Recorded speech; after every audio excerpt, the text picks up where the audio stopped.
কেন? কারণ ওই যে তুলসীর পাতা, সেই তুলসীর পাতা তো আমার রাধা গোবিন্দের সেবায় লাগে।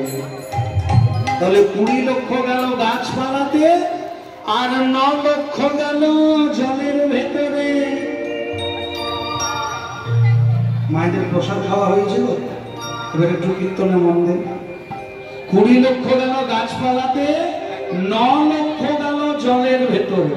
আপনারা মায়েরা জলের ভেতরে সাপ আছে, ব্যাঙ আছে, মাছ আছে, কুমির আছে, এমনকি হুলাঙ্গ জাদি উদ্ধার আর প্রায় সবার ঘরে গেছে। হ্যাঁ, মা ঠিক বলেছে। যখন শঙ্খ রূপে আমরা জন্মালাম, আর ওই শঙ্খ দিয়ে রাধা গোবিন্দের সেবা হয়। আরেকবার জোরে বলুন, হরি হরি হরি বল।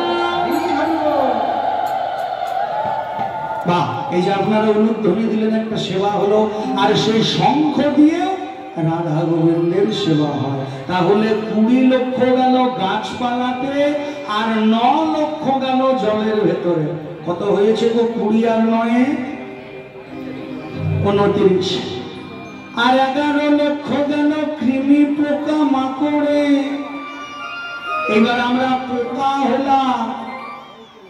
যখন ভ্রমণ পোকা হয়ে জন্মালাম, ভ্রমণ পোকা মৌমাছি ওই যে ফুলের ভেতর থেকে মধু সংগ্রহ করে দেয়, আর ওই মধুইও আমার রাধা গোবিন্দের সেবায় লাগে। 29 আর 11 40, তারপরে 30 লক্ষ পশু জন্ম। এইটা